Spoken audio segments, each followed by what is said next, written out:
Ngayong adlaw mga kapwa, mga gulay tayo kapwa. Ano ba tawag sa inyo nito kapwa? Sa amin dito laswa kapwa. Laswahin lang. Tapos sa Bisaya to lauoy. 6 kinds to kapwa. 1, 2, 3, 4, 5, 6. Kulang lang dito bawang oh. Kasi hindi ako lumalagay ng kamatis kasi maasim na yung ano yung saluyot. Yan kapwa, ilinisin ko lang to kapwa. Magluluto tayo mamaya.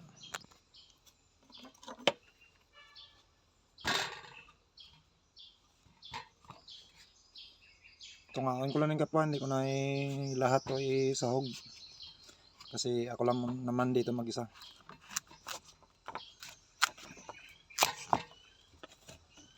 Ito lang yung gagamitin ko magluto maya. Madami na to eh.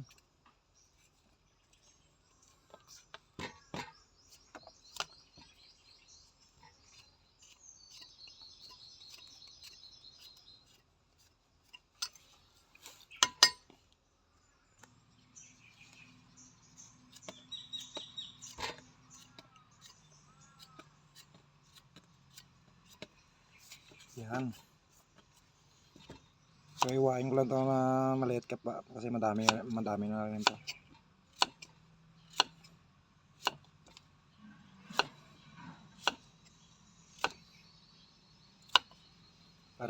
Para madaling maluto, yan yung kapal niya hindi naman masyado makapal.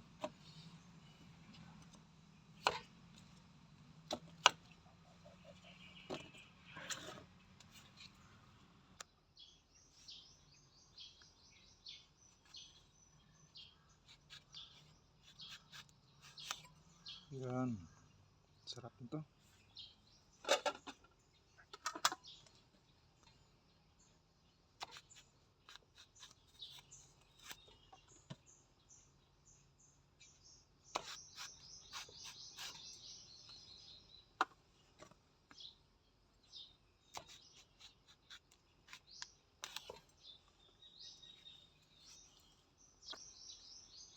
Ito mga kapa, ubusin natin to kapa. Lagay sa gulay natin kasi masarap to kapag marami.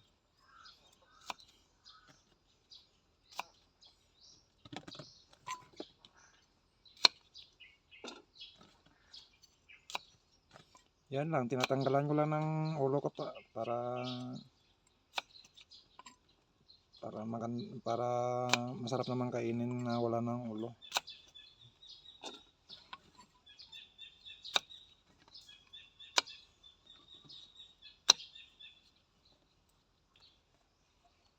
Ito mga kapa, linisin ko naman to. Takwa ito kapa, ang ugat ng abalong. Dito sa amin abalong yung tawag dito. Linisin lang to kapa, masustansya din to. Tapos malapot din to kapag malata-lata siya. Pero sa akin kapag niluto ko to, hindi ko niluto ng maayos para hindi malata. Para half cook lang to mga kapwa. Sarap. Yan mga kapwa. Malinis na. Hugasan ko lang to mga kapwa. Hugasan ko lang. Yan mga kapwa, ready na yan lutuin kapwa. Yan. Yan kapwa, nilagay ko na lang yung kamatis kapwa kasi masisira doon sa loob kapwa. Hindi na magamit.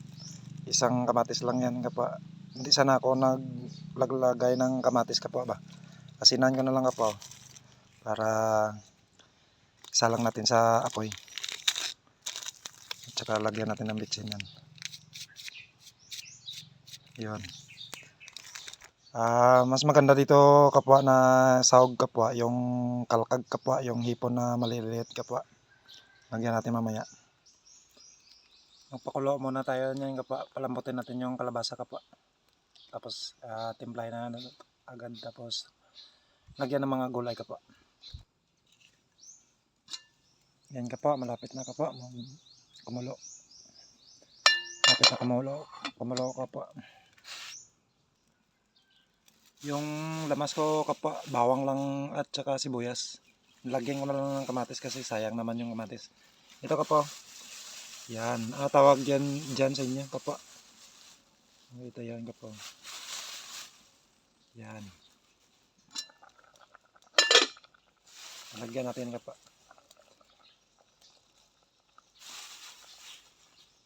Yan. Takpan natin ulit kapwa. Yan kapwa, lagyan na natin ng mga kuan kapwa, mga gulay-gulay kapwa.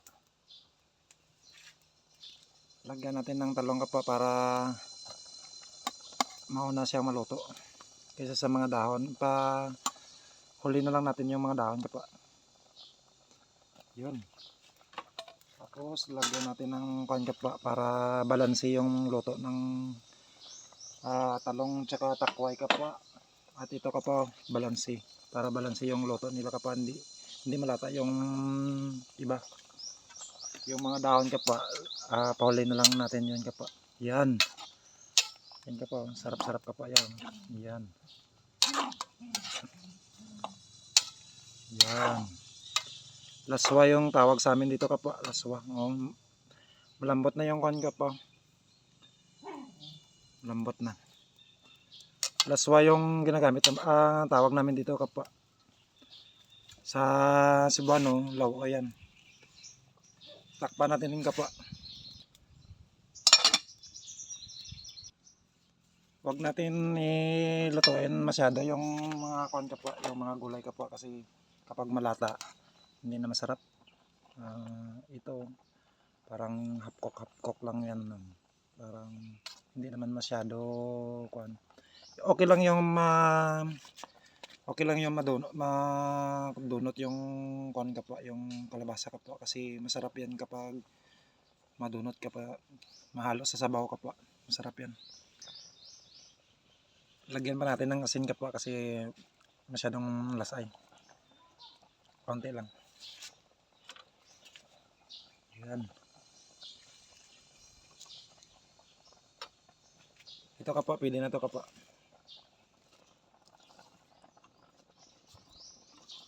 Kapag dahon kapwa, dahon ng mga gulay, dali lang yan maluto.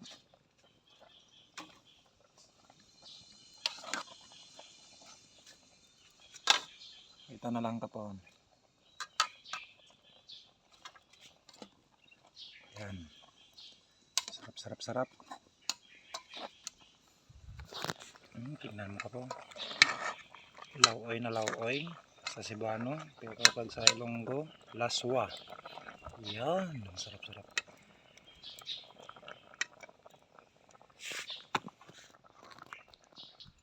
Okay na to kapwa. Yun, wow, sarap. Yun.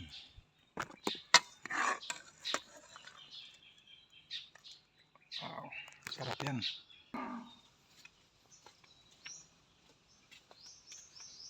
Kain tayo kapwa. Ang panangalian kapwa.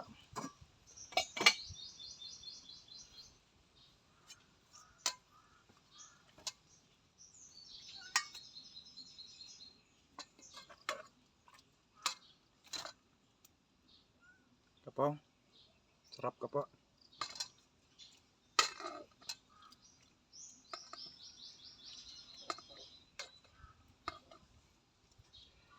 Yan. May langgaw kapwa para sa gulay kapwa. Tsaka may sili.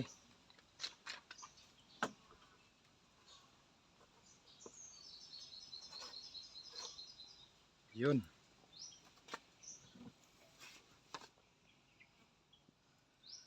Kain kapwa, kain. Ang tanghalian.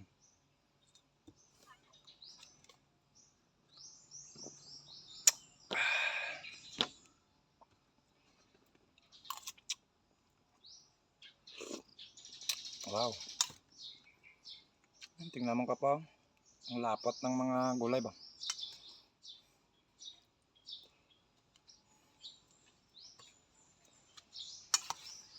Mas maganda sa kalabasa kasi yung madunot siya sa baba ba, yan ganyan no. Parang palawan yan. Ganda yan.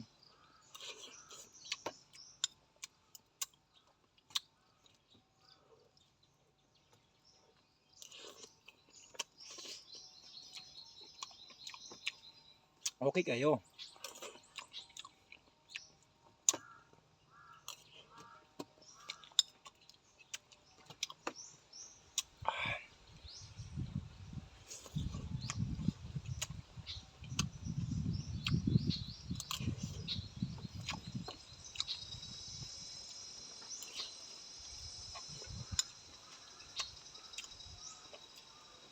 Yung bawang kapong, yung bawang.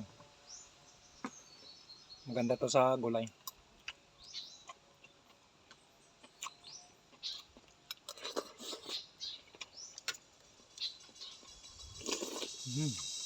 Ah. Saboroso.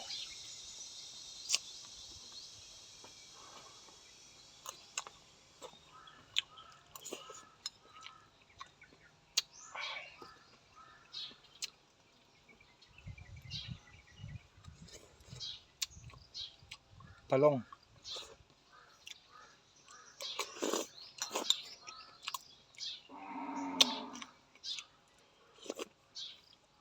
Ah.